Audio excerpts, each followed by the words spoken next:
আসসালামু আলাইকুম। আশা করি সবাই ভালো আছেন। ইদানিং আমরা খুব ভাইরাল হচ্ছে বহু বিবাহ নিয়ে, দ্বিতীয় বিবাহ, তৃতীয় বিবাহ এবং চতুর্থ বিবাহ। এটা আমরা ছোটোবেলা থেকে শুনে আসতেছি, 4 বিয়ে করা সুন্নত। এটা অনেক হুজুর, ওলামায়ে কেরাম, মুফাসসির কেরাম, মুফতি সাহেবরা বিভিন্ন ওয়াজ মাহফিলে এবং বিভিন্ন মসজিদে এটা বয়ান করেছেন। কিন্তু আমরা সবাই জানি এই 4 বিয়ে সম্পর্কে সরাসরি কোরআনে বলা হয়েছে। আর কোরআনে যেগুলা নির্দেশনা করা হয়েছে সেটা সুন্নত নয়, সেটা জায়েজ তথা ফরজ হিসেবে গণ্য করা হয়। কোরআনে যেগুলা আসে সেগুলোকে হুকুম, ইসলামী শরিয়া মোতাবেক হুকুম বা আদেশ করা হয়। আমরা জানি যে 4টা বিয়ে করা সেটা আল্লাহ পাক কোরআনে বলেছেন। কয়টা থেকে আপনি শুরু করবেন? এই পুরো আয়াতটা আমি আপনাকে এখানে দিচ্ছি। আপনি যদি বাংলা পড়েন তাহলে পাবেন। তো বলে এই আয়াতে এতিম মেয়েদেরকে বৈবাহিক জীবনের যাবতীয় অধিকার সংরক্ষণের বিশেষ গুরুত্ব আরোপ করা হয়েছে।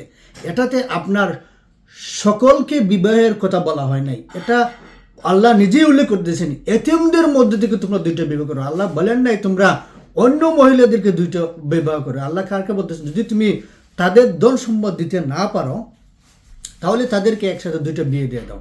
আর ওয়াইন খিফতুম আল্লাহ তুফসিতু ফিল ইয়াতামা ফানকিহু মা তাবা লাকুম, আর যদি তোমরা আশঙ্কা করো যে এতিমদের মধ্যে তোমাদের ইনসাফ করতে পারবে না, অর্থাৎ তাদের সম্পদ সমানভাবে বন্টন করতে পারবে না, আর এরকম যদি তোমাদের বিয়ের কোনো সম্পদ হয় তাহলে তোমরা বিয়ে করো নারীদের মধ্যে থেকে, তাদের মধ্যে যাদের থেকে তোমাদের ভালো লাগে। কয়টা? 2টা করো, একসাথে 2টা করো। প্রথমে বলেন না একটা করো, বলতেছেন একসাথে 2টা করো। একসাথে 2টা করা আল্লাহ কে বলতেছেন? আল্লাহ বলতেছেন যদি পারো 3টা করো, যদি পারো 4টা করো। ওকে, তারপরে বলতেছেন ওয়াসুলাসা ওয়া রুবার পরে, অর্থাৎ 4টার পরে বলতেছেন ফাইন খিফতুম, যদি ভয় করো, আল্লাহ তাদিলু ফাওয়াহিদাতান, আল্লাহ তাআলা আল্লাহকে দিয়ে যদি ভয় করে যে তোমরা সমান আচরণ করতে পারবে না তবে মাত্র একটি করো। এখন আমরা শুনি এই হুজুর কি বলতেছেন। যে 1 বিয়ে করে পুরুষ, 2 বিয়ে করে বীর পুরুষ, 3 বিয়ে করে মহাপুরুষ। সুবহানাল্লাহ। যদি একাধিক বিয়েকে কেউ ঘৃণা করে, যে একাধিক বিয়ে করে তাকে যদি লুচ্ছা বলে, নাউজুবিল্লাহ, আল্লাহর এই আয়াত অনুযায়ী তার ঈমান থাকবে না। কারণ আল্লাহ বলছে ফানকিহু মা তাবা লাকুম মিনান নিসা মাসনা ওয়া সুলাসা ওয়া রুবা, তোমরা মহিলাদের থেকে, মেয়েদের থেকে পছন্দ অনুযায়ী 2টা, 3টা, 4টা পর্যন্ত বিয়ে করো। এটা আল্লাহ কোরআনের বিধান। এখন যদি কেউ এটাকে ঘৃণা করে তা কি থাকবে না? বলেন কি থাকবে না? কারণ এটা কোরআনের আয়াত। আপনাদের মধ্যে অনেকে মনে করেন 4 বিয়ে করা সুন্নত, নাকি? না, 4 বিয়ে করা সুন্নত না, জায়েজ। 4 বিয়ে করা কি? জায়েজ।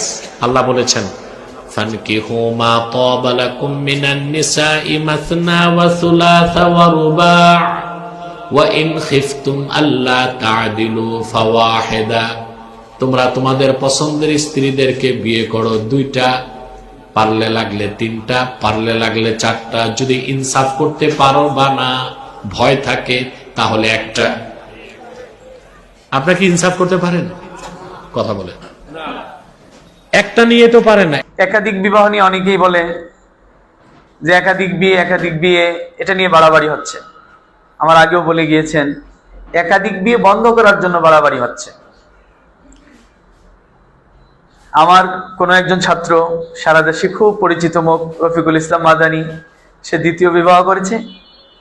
এটা নিয়ে খুব তোলপাড় হচ্ছে এবং সে একটা কথা পোস্ট করেছে যে গুনাহ থেকে বাঁচতেই 2য় বিবাহ করা। আমি এটাকে পরিপূর্ণ সমর্থন করি না যে গুনাহ থেকে বাঁচতেই 2য় বিবাহ করতে হবে। গুনাহ থেকে বাঁচার যোগ্যতাও যদি থাকে তবুও 2য় বিবাহ করাটা সর্বক্ষেত্রেই উত্তম। কারণ আল্লাহ তাআলা বলেননি গুনাহ থেকে বাঁচার জন্য 2য় বিবাহ করতে হবে, বরং আল্লাহ তাআলা বলছেন ফানকিহু মা তাবা লাকুম মাসনা ওয়া সুলাসা ওয়া রুবা, তোমার যদি তিবে নফস হয়, মনে যদি চাহিদা হয়, তোমার মন যদি চায়, তোমার যদি পছন্দ হয়, তাহলে দুটো বিয়ে করো, তিনটি করো, চারটি করো। গুনার আশঙ্কা না থাকলেই একাধিক বিয়ে করতে হবে এমনটা না। নবীগণ তো মাসুম ছিলেন, নিষ্পাপ, ওনাদের তো গুনাহ হওয়ার আশঙ্কাই ছিল না। তো সমস্ত নবীগণের জীবনে কেন একই সময়ে একাধিক স্ত্রী রাখার প্রমাণ পাওয়া যায়? সুতরাং শুধু গুনাহ থেকে বাঁচতেই দ্বিতীয় বিবাহ করতে হবে তা কিন্তু নয়। তবে আমি মনে করি সে যে কথাটা বলেছে এটা ভালোই বলেছে। সে তার এক ব্যক্তিকে দিয়ে গোটা দেশ বোঝানোর চেষ্টা করেছে যে আমি গুনাহ থেকে বাঁচতেই দ্বিতীয় বিবাহ করেছি। তার মানে সমাজে যে গুনাহ হচ্ছে, দ্বিতীয় বিবাহ যদি কেউ এই নিয়তে করে তবে এটা একটা ভালো বুনিয়াদি কাজ। আর হাদিসের মধ্যে আসছে 3 ব্যক্তিকে সাহায্য করার সঙ্গে আল্লাহ তাআলার জিম্মায় ওয়াজিব, আল্লাহ তাআলা নিজের দায়িত্বে ওয়াজিব করে নেন। তার মধ্যে এক ব্যক্তি হলো নাকিহুল্লাযী ইউরিদুল আফাফা, গুনাহ থেকে বেঁচে থাকার নিয়তে যে ব্যক্তি বিবাহ করে। সুতরাং সে যা বলেছে কথার মধ্যে খুব বেশি ভুলও নাই। গুনাহ থেকে বাঁচার জন্যই বিবাহ করতে হবে, এটাও একটা পয়েন্ট। তবে মূল কথা এটা নয়। গুনাহ থেকে বাঁচার প্রয়োজন না হলেও একাধিক বিবাহ করাটা উত্তম। সেই বুখারী শরীফের মধ্যে আসছে, সেই বুখারী শরীফের মধ্যে আসছে ফাতাজাওয়াজ ফাইন্না খায়রা হাদিল উম্মাহ আকসারুহা নিসাআন, তোমরা বেশি বেশি বিয়ে করো, কেননা এই উম্মতের মধ্যে ওই ব্যক্তিরাই ভালো যাদের স্ত্রী বেশি সংখ্যায়। রাসূল সাল্লাল্লাহু আলাইহি সাল্লামের কাছে একজন লোক আসলো, আল্লাহর নবী আমি অনেক অভাবী, কি করি? তাহলে তুমি একটা বিয়ে করো। লোকটা চলে গেল, বিয়ে করলো। কিছুদিন পরে আবার ফিরে এসে বলল, আল্লাহর নবী সাল্লাল্লাহু আলাইহি সাল্লাম আমার তো অভাব গেল না। আচ্ছা ঠিক আছে, তাহলে আর একটা বিয়ে করো। এবার গিয়ে আর একটা বিয়ে করলো, তাহলে কয়টা হলো? 2টা। কিছুদিন পরে আবার আসলো, ইয়া রাসূলুল্লাহ সাল্লাল্লাহু আলাইহি সাল্লাম আমার তো অভাব গেল না, কি করব? আচ্ছা ঠিক আছে, তাহলে তুমি আরেকটা বিয়ে করো। সে গিয়ে আরেকটা বিয়ে করলো, তাহলে হলো 3টা। এরপরে কিছুদিন পরে আবার আসলো, আল্লাহর নবী সাল্লাল্লাহু আলাইহি সাল্লাম আমার তো অভাব অন্টন গেল না, কি করব? আচ্ছা ঠিক আছে, তুমি তাহলে আরেকটা বিয়ে করো। সে গিয়ে 4টা বিয়ে করলো, 4র্থ বিয়ে করলো, 4টা বিয়ে করলো। কথা কয় না। আফগানিস্তান রাষ্ট্রীয় আইন করছে, ও শরীফ তোর আন্ডা শেষ, বিয়া সাইরান করতে হইবে, রাষ্ট্রীয়ভাবে আইন করছে, ওর কথা কয় না। যুদ্ধে রাশিয়া মারছে 30 বছর, আমেরিকা মারছে 25 বছর, বেড়ায় নাই। ইউক্রেন 6 লাখ সৈন্য শেষ। তো মা বই নিকুন চান কন, এটা আল্লাহর পক্ষ থেকে একটা নেয়ামতি আইন। আম্মা মেনে নেওয়ার মন মানসিকতা রাখেন, এগুলা কোনো ব্যাপার না। আল্লাহ আপনাকে বরকত দিবে, জান্নাত দিবে, কোনো অসুবিধা নেই। 12ই মার্চের পয়লা রোজার ইস্তারি যদি হযরত জো বাইডেন ভাই, তারপরে বোমা বিশেষজ্ঞ আল্লামা ভ্লাদিমির পুতিন ভাই, বুঝছেন, ইসলামের দৃষ্টিতে আল্লামা নয়, হে সাবজেক্টে আল্লামা। আমি তারে ভালোবাসি কিন্তু, কারণ তার মাধ্যমে পৃথিবীটা ট্রিটমেন্ট হইব ইনশাল্লাহ। 3য় মহাবিশ্বযুদ্ধ আমার ভাই সাহেবের বরকতে ইনশাল্লাহ লাগবে।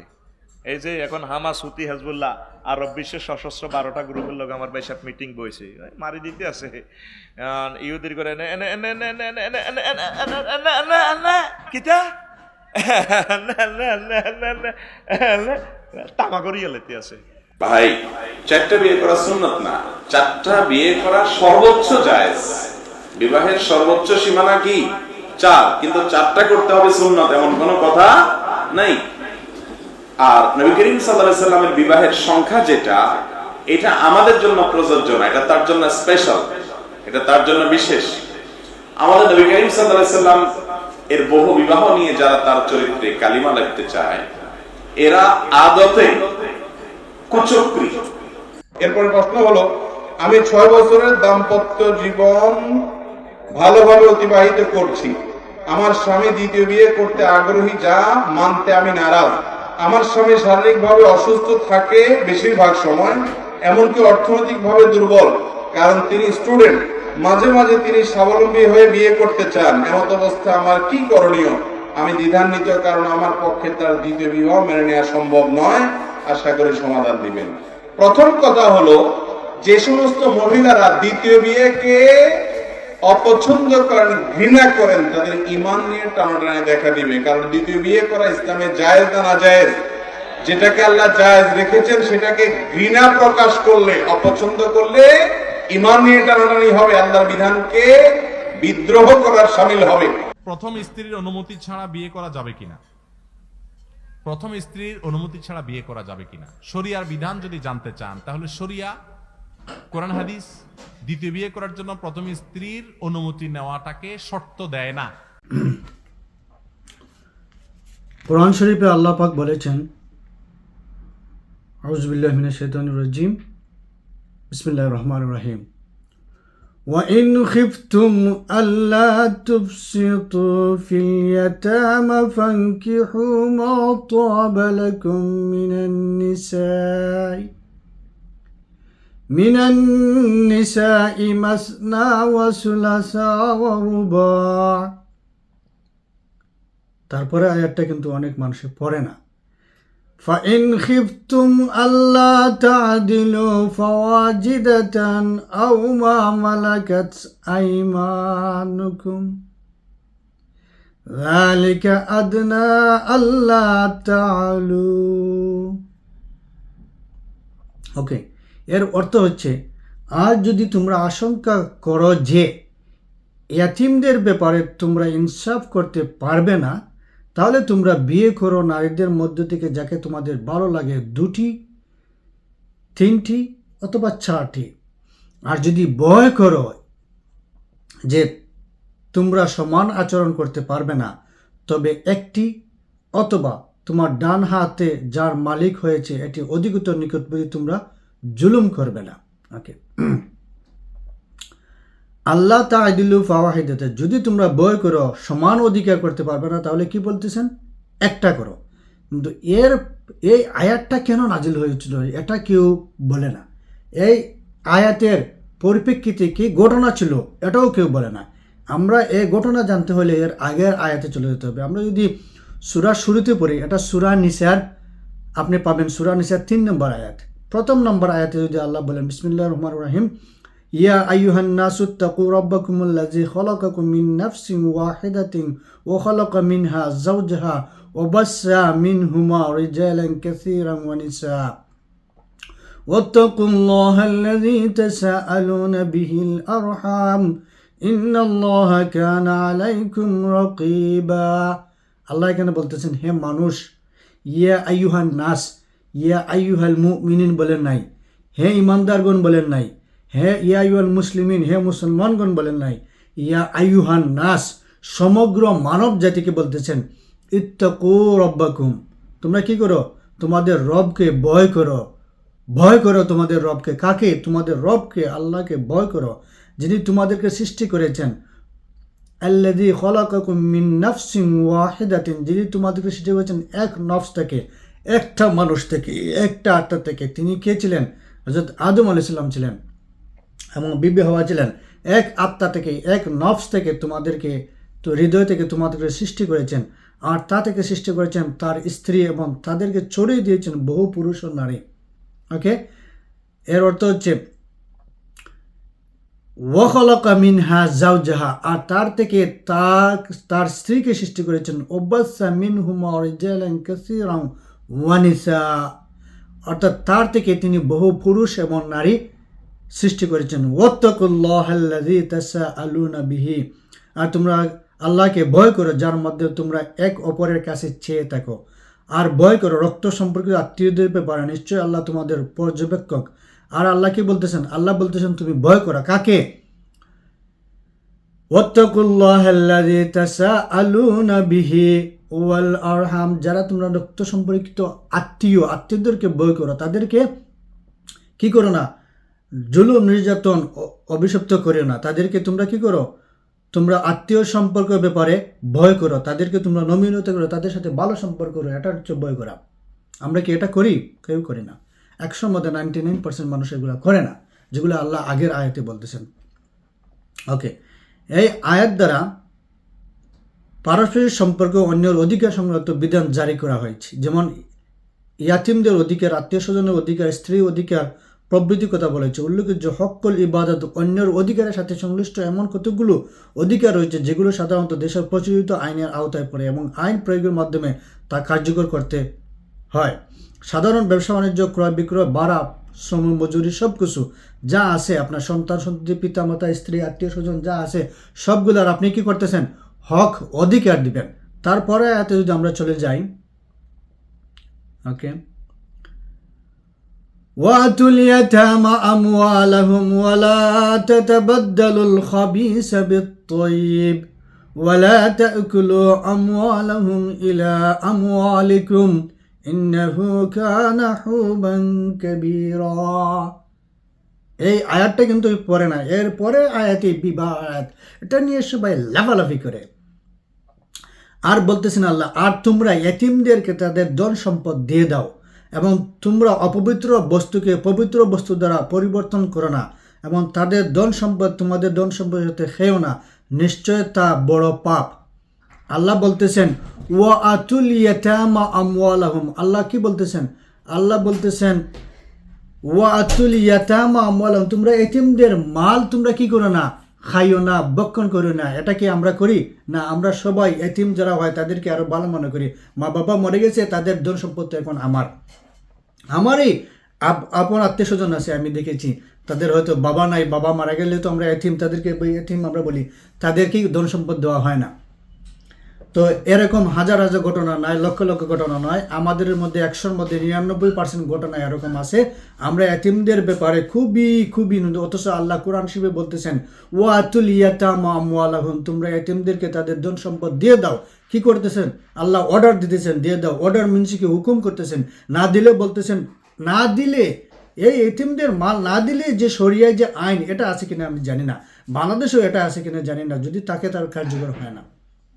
তারপর আল্লাহ বলতেছেন ওয়ালা তাতাবাদ্দালুল খাবিসি বিত-তাইয়িব, অর্থাৎ তোমরা অপবিত্র বস্তুকে পবিত্র বস্তু দ্বারা পরিবর্তন করিও না। অর্থাৎ তোমরা যা কিছু খারাপ তা ভালো দিয়ে কি করিও না, পরিবর্তন করিও না, আর যেটা ভালো এটা খারাপ দিয়ে পরিবর্তন করিও না। অর্থাৎ এটা হচ্ছে আপনার অপবিত্র জিনিস। আমি যদি অন্যের হক আদায় করি, এটা হচ্ছে অপবিত্র। আমি যদি অন্য কোনো উপায়ে, সৎ উপায়ে উপার্জন না করে অসৎ উপায়ে উপার্জন করি, এটা আল্লাহ বলতেছেন এটা হচ্ছে আপনার কি খারাপ জিনিস, অপবিত্র জিনিস, এটা পবিত্র নয়, যেটা তহারা নয়।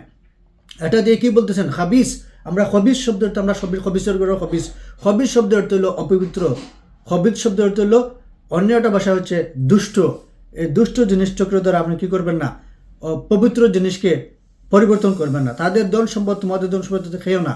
আল্লাহ বলতেছেন কি বলতেছেন ওয়ালা তাকুলু, লা তাকুলু আকালা ইয়াকুলু কালান, অর্থাৎ তোমরা খাইও না, তোমরা বক্ষণ করিও না আমওয়ালাহুম, তাদের ধন সম্পদ, ইলা আমওয়ালিকুম, তোমাদের হয়, তোমাদের ধন সম্পদ বলে তাদের ধন সম্পদ তোমরা কি করো না, খেও না।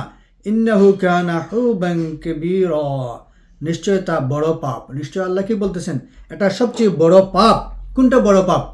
এই এতিমদের ধন সম্পদ, অন্যের ধন সম্পদ, অপবিত্র অবস্থায় রুটি রুচির, এইসবগুলো হচ্ছে সবচেয়ে বড় পাপ। কে বলতেছেন? আমি বলতেছি না, কোন হুজুর বলতেছেন না, স্বয়ং আল্লাহ বলতেছেন। মুসলমানরা তোমরা এখনো সজাগ হও, তোমরা এগুলো মানো কিনা দেখো। ওকে, এই আয়াতের সামান্য একটু ব্যাখ্যা বলে। আয়াতে বলা হচ্ছে এতিমদের সম্পদ তাদেরকে যথার্থভাবে বুঝিয়ে দাও।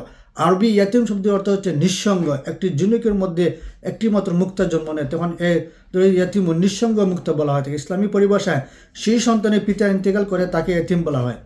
ছেলে মেয়ে বালেগ হয়ে গেলে তাদেরকে ইসলামী পরিভাষায় এতিম বলা হয় না। হাদিস বর্ণিত আছে মহানবী সাল্লাল্লাহু আলাইহি ওয়াসাল্লাম বালেগ হওয়ার পর আর কেউ এতিম থাকে না। উনি বলতেছেন অর্থাৎ বালেগ হয়ে গেলে আর এতিম থাকে না, সে তার নিজে স্বাবলম্বী হয়ে যায়। ওকে, তারপর বলতেছেন তোমরা হালালকে হারামের সাথে মিশিয়ে ফেলো না। এই আয়াতে এতিমের সম্পদ গ্রাস করাকে বড় গুনাহ বলে ঘোষণা করা হয়েছে, কিন্তু গুনাহের পরিমাণ সম্পর্কে এখানে কিছু বলা হয় নাই। সূরা 10 নং আয়াতে, এই সূরা 10 নং আয়াতে আল্লাহ বলতেছেন, সেটা ঘোষণা করেছেন যারা এতিমদের সম্পদ অন্যায়ভাবে গ্রাস করে তো তাদের পেটে আগুনই খাচ্ছে আর অচিরেই জ্বলবে, আগুনে জ্বলন্ত আগুনে জ্বলবে। অর্থাৎ আল্লাহ নিজেই বলতেছেন যারা এতিমদের ধন সম্পদ খায়, যেমন তারা একটা জ্বলন্ত আগুন খায়, আর অচিরেই জাহান্নামের আগুন তাদের জন্য রেডি। আপনি নমাজ রোজা হজ জাকাত যাই করেন না কেন, এই এতিমদের ধন সম্পদ এগুলো নিয়ে কেউ ওয়াজ করে না, কোনো মোল্লারাও ওয়াজ করে না, কারণ ওরাও এতিমদের মাল সম্পদ খায়। ওকে, শুধু তারা বিয়ে নিয়ে থাকে, আর কিছু থাকে না। আর পিতৃদিনদের তাদের ধন সম্পদ সমর্পণ করে উৎকৃষ্ট নিকৃষ্ট বদল করে না তোমাদের। ওকে, এই আয়াতের পরেই বলতেছেন ওয়াইন খিফতুম আল্লাহ তুফসিতু ফিল ইয়াতামা ফানকিহু মা তাবা লাকুম, আর যদি তোমরা আশঙ্কা করো যে এতিমদের মধ্যে তোমাদের ইনসাফ করতে পারবে না, অর্থাৎ তাদের সম্পদ সমানভাবে বন্টন করতে পারবে না। আর এরকম যদি তোমাদের বিয়ের কোনো সম্পদ হয়, তাহলে তোমরা বিয়ে করো নারীদের মধ্যে থেকে, তাদের মধ্যে যাদের থেকে তোমাদের ভালো লাগে। কয়টা? 2টা করো, একসাথে 2টা করো। প্রথমে বলেন না একটা করো, বলতেছেন একসাথে 2টা করো। একসাথে 2টা করা আল্লাহ কে বলতেছেন? আল্লাহ বলতেছেন যদি পারো 3টা করো, যদি পারো 4টা করো। ওকে, তারপরে বলতেছেন ওয়াসুলাসা ওয়া রুবার পরে, অর্থাৎ 4টার পরে বলতেছেন ফাইন খিফতুম, যদি ভয় করো, আল্লাহ তাদিলু ফাওয়াহিদাতান, আল্লাহ তাআলা আল্লাহকে দিয়ে যদি তোমরা যদি ভয় করে যে তোমরা সমান আচরণ করতে পারবে না, তবে মাত্র একটি করো। কি বলতেছেন? ভয় করো, তাহলে কি যদি তবে সমাচরণ করতে না, তবে একটি করো। অথবা তোমাদের আর বলতেছেন আও মা মালাকাত আইমানুকুম যালিকা আদনা আল্লাহ তাআলু। ওকে, আর তবে একটি অথবা ডান হাতে যার মালিক হয়েছে এটা অতিরিক্ত তোমরা দিতে পারবে, যে এগুলা বিভিন্ন হচ্ছে। তো আমি এটা সারাংশ বলি, এতে এতিম মেয়েদেরকে বৈবাহিক জীবনের যাবতীয় অধিকার সংরক্ষণের বিশেষ গুরুত্ব আরোপ করা হয়েছে। এটাতে আপনার সকলকে বিবাহের কথা বলা হয় নাই, এটা আল্লাহ নিজেই উল্লেখ করতেছেন এতিমদের মধ্যে থেকে তোমরা 2টা বিবাহ করো। আল্লাহ বলেন নাই তোমরা অন্য মহিলাদেরকে 2টা বিবাহ করো। আল্লাহ কারকে বলতেছেন যদি তুমি তাদের ধন সম্পদ দিতে না পারো, তাহলে তাদেরকে একসাথে 2টা বিয়ে দিয়ে দাও। আর যদি তোমার বিয়ে করার সামঞ্জস্য থাকে, তুমি তাদেরকে একসাথে 2টা বিয়ে করো। যারা এতিম তাদেরকে যারা এতিম তাদেরকে বলেন নাই তুমি অন্যদেরকে, স্বাধীন মেয়েদেরকে নিয়ে আসো। যারা এতিম তাদের থেকে তুমি 2টা বিয়ে করো, আল্লাহ বলতেছেন, আমি বলি নাই, এটা আল্লাহ বলতেছেন কোরআন শরীফে। আর সকল মোল্লারা আর সকল মুন্সিরা এটার অর্থ নিয়ে দিছে, তুমি 2টা বিয়ে করতে পারবা, 3টা বিয়ে করতে পারবা, 4টা বিয়ে করতে পারবা, কোনো সমস্যা নাই, যাই আছে। আল্লাহ হুকুম দিয়ে দিছে, এটা ফরজ হয়ে গেছে। এটা যদি মানে না, তুমি কাফের। ওমিয়া, তুমি তোমার মতো এটা তাফসীর ব্যাখ্যা করেছে, অথচ আল্লাহ এটা আগেই বলতেছেন কোরআন শরীফে। এই আয়াতগুলো নাযিল হয়েছে এতিমদের উদ্দেশ্যে, এতিমদের ধন সম্পদ দেওয়ার জন্য। তারপর বলতেছেন ধন সম্পদ যদি তুমি সমান ভাগে দিতে না পারো, তাহলে তাদের থেকে তুমি একসাথে 2টা বিয়ে করো, 3টা বিয়ে করো, 4টা বিয়ে করো, কোনো সমস্যা নাই। বাট তুমি সমানভাবে তাদেরকে অধিকার দিতে হবে। এই অধিকার সম্পর্কে আমি আবার আলোচনা করতেছি। সাধারণ আইন কানুনের মতো শুধু প্রশাসনের উপর ন্যস্ত করার পরিবর্তে জনসাধারণের মধ্যে থেকে আল্লাহর ভীতি অনুভূতি জাগ্রত করা হয়েছে। বলা হয়েছে যদি ইনসাফ করতে পারবে না মনে করে, তাহলে এতিম মেয়েদেরকে বিয়ে করবে না, বরং সেক্ষেত্রে অন্য মেয়েদেরকে বিয়ে করে নেবে। একথা বলার সাথে সাথে সরকারের দায়িত্বশীল ব্যক্তিদের দায়িত্বের কথাও স্মরণ করিয়ে দেওয়া হয়েছে। যারা এতিম ছেলে মেয়েদের কোনো প্রকার অধিকার ক্ষুণ্ণ না হয় সে ব্যাপারে পুরোপুরি সচেতন থাকার নির্দেশ দেওয়া হয়েছে। আল্লাহ এখানে নির্দেশ দেন। ওকে, জাহেলিয়াতের যুগে এতিম মেয়েদের অধিকার চরমভাবে ক্ষুণ্ণ করা হতো। যদি কোনো অভিভাবক অধীনে কোনো ইয়াতিম মেয়ে থাকতো আর যদি সুন্দর হতো এবং তাদের কিছু সম্পত্তি থাকতো, তাহলে তাদের অভিভাবক নামমাত্র মোহর দিয়ে তাদেরকে বিয়ে করে নিত এবং তাদের সন্তানদের সাথে বিয়ে দিয়ে সম্পত্তি আত্মসাৎ করার চক্রান্ত করত। এসব অসহায় মেয়েদের পূর্ণ অধিকার সংরক্ষণের ব্যবস্থা করে তার নিশ্চিত করতো না। আয়েশা সিদ্দিকা রাদিয়াল্লাহু তাআলা হতে বর্ণিত মুহাম্মদ সাল্লাল্লাহু আলাইহি ওয়াসাল্লাম বলেছেন, আইয়ামে মাহিলির যুগে এ ধরনের একটি ঘটনা সংঘটিত হয়েছিল। জনৈক ব্যক্তির তত্ত্বাবধানে একটি ইয়াতিম মেয়ে ছিল। সে ব্যক্তি একটি বাগান ছিল যার মধ্যে উক্ত ইয়াতিম বালিকাও অংশ ছিল। সে ব্যক্তি উক্ত মেয়েটির বিয়ে করে নিল এবং নিজের পক্ষ থেকে দেনমোহর আদায় করলো না, বরং বাগানের মেয়েটির যে অংশ ছিল তাও সে আত্মসাৎ করে নিল। এই ঘটনার পরিপ্রেক্ষিতে উপরোক্ত আয়াতগুলো নাজিল হয়। এখন আপনি বুঝতে পারছেন, এটা বুখারীর হাদিস 4573 নম্বর হাদিসে আছে, হযরত আয়েশা বর্ণিত যে একটা এতিম মেয়ের ঘটনা পরিপ্রেক্ষিতে এই আয়াতটা নাজিল হয়। আয়েশা রাদিয়াল্লাহু তাআলা বলেন, তখনকার দিনের কাছে কোনো মানুষ এতিম থাকলে তার ধন সম্পদ সৌন্দর্য তাকে মুগ্ধ করলে সে তাকে বিয়ে করতে চাইত, তবে তাকে অন্যদের সমান মোহর দিত না। তাই তাদের মোহর সম্পূর্ণ পর্যায়ে না দিয়ে বিয়ে করতে নিষেধ করা হয়েছে। ওকে, বহু বিবাহ প্রথাটি ইসলাম পূর্বে যুগেও দুনিয়া প্রায় সকল ধর্ম মতে বৈধ বলে বিবেচিত হয়। আরব, ভারতীয় উপমহাদেশে, ইরান, মিশর, বেবিলিয়ন প্রভৃতি দেশেই এই প্রথার প্রচলন ছিল। এটা আমিও দেখেছি এবং অনেক জায়গায় আমি ভ্রমণ করেছি। যেমন মিশর সব থেকে বড় বড় ইতিহাসে যে আপনি যান, মিশরে পাবেন, ইটালি পাবেন, গ্রিক যেটা আগে ছিল গ্রিকে পাবেন, গ্রিসে পাবেন, তারপর স্পেনে পাবেন, আপনি আফ্রিকা গেলে পাবেন। ওখানে দেখবেন বড় বড় আগে যেগুলা বিভিন্ন কী ছিল, বেবিলিয়নদের শাসন ছিল, বিভিন্ন রাজা প্রজাদের সাথে 4000-5000 বছর আগে তাদের কাছেও বহু বিবাহ ছিল, 1-2টা না 100টা পর্যন্ত বিবাহ ছিল।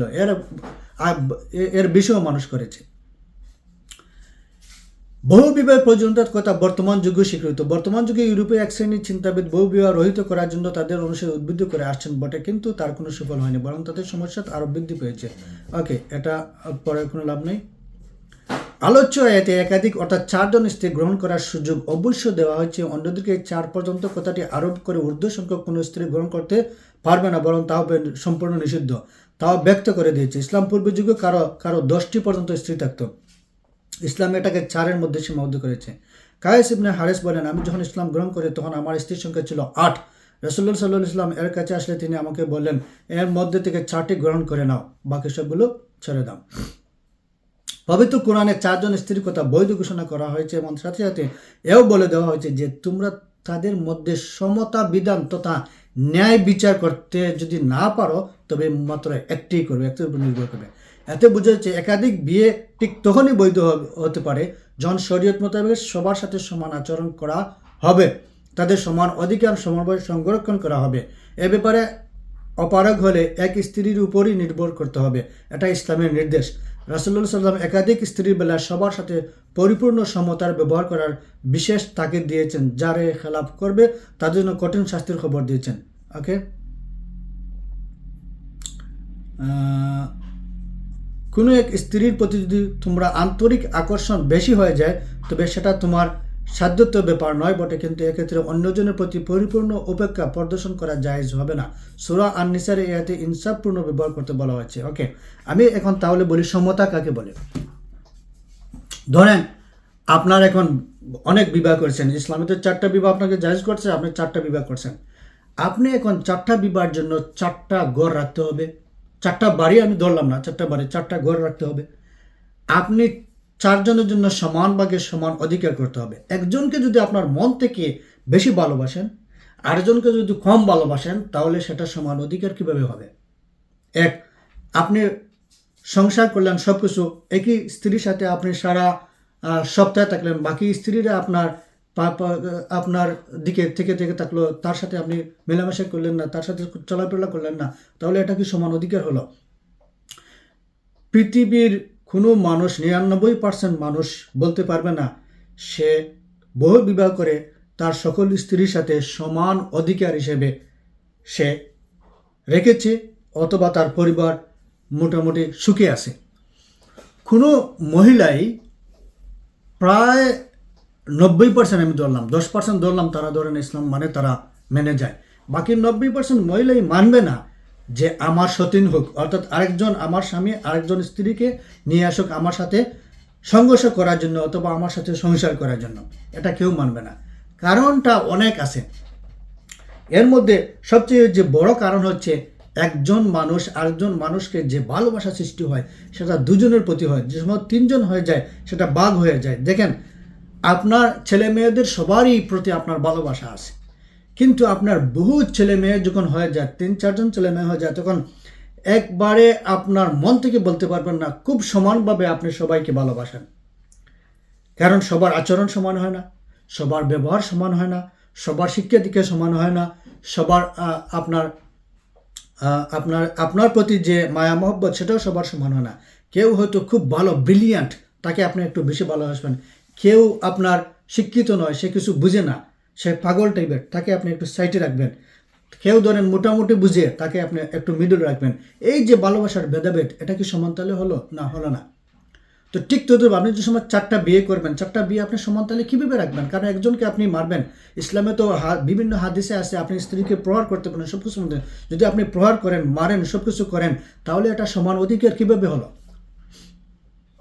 শুধু বিয়ে করেন আর লাফালাফি করেন সেটা তো আর হলো না, আপনি তো সমান অধিকার করতে হবে। আর সেটার আয়াতটা এসেছে আপনি অন্য মহিলাকে বিয়ে করার জন্য, সেটা আয়াতটা এসেছে এতিম মেয়েদের ব্যাপারে। এতিম মেয়েদের প্রথমে বলা হয়েছে তাদের যে ধন সম্পদ আছে তাদেরকে তোমরা তা দিয়ে দাও, কোনো একটা ঘটনার পরিপ্রেক্ষিতে। এই ঘটনার পরিপ্রেক্ষিতে যেটা আমি হাদিসে বললাম, আয়েশা রাদিয়াল্লাহু তাআলা বর্ণিত, যে আগেকার মেয়েদেরকে যারা এতিম ছিল তাদের এতিম মেয়েদেরকে তারা কী করতো, ছোটো ছোটো এতিম মেয়েদেরকে তারা লালন পালন করতো এবং তারা সুন্দর ওকে তারা বিয়ে করতো, এবং তার যে ধন সম্পদ থাকতো ওই ধন সম্পদ তারা কী করতো আত্মসাৎ করতো। এই ব্যাপারে নিষেধ করার জন্য এই কোরআনের আয়াতটা নাযিল হয়েছে। আর আমাদের আলিম উলামারা বিভিন্ন মুফাসসিরে কোরআন, তবু আমি তাদের বিরুদ্ধে বলতেছি না, আমি আমার ব্যক্তিগতভাবে বলতেছি। এটা যদি আপনার কোনো শরিয়া আইনে বিরোধিতা হয় তাহলে আমি মাফ নিয়ে নিচ্ছি। আমার আলিম উলামারা সেটাকে এই এতিমদের কথা না বলে সেটা আমভাবে প্রচার করতেছেন। একটা বিয়ে করো, দুইটা বিয়ে করো, তিনটা বিয়ে করো, চারটা বিয়ে করো, কোনো সমস্যা নেই, এটা তো জায়েজ। এটা যে মানবে না সে কাফের। হ্যাঁ, আমিও মানি যে মানবে না ওই মহিলাটা কাফের, বাট এটাও আমি মানি যে এতিম মেয়েদের ব্যাপারে বলা হয়েছে, এটা যে মানবে না সেও কাফের। কারণ এখানে স্পষ্ট বলা হয়েছে এতিমদের ব্যাপারে, কোনো বলা হয়নি তোমরা সকল মহিলাকে বিয়ে করো, দুইটা তিনটা চারটা। এটা বলা হয়েছে এতিমদের মধ্য থেকে। আমি আবার বলতেছি পুনরায়, এতিমদের, যাদের বাবা নাই এরকম এতিম, অথবা যাদের মা বাবা নাই এরকম এতিম মেয়েদেরকে তোমরা দুটো বিয়ে করো, তিনটা বিয়ে করো, অথবা চারটা বিয়ে করো।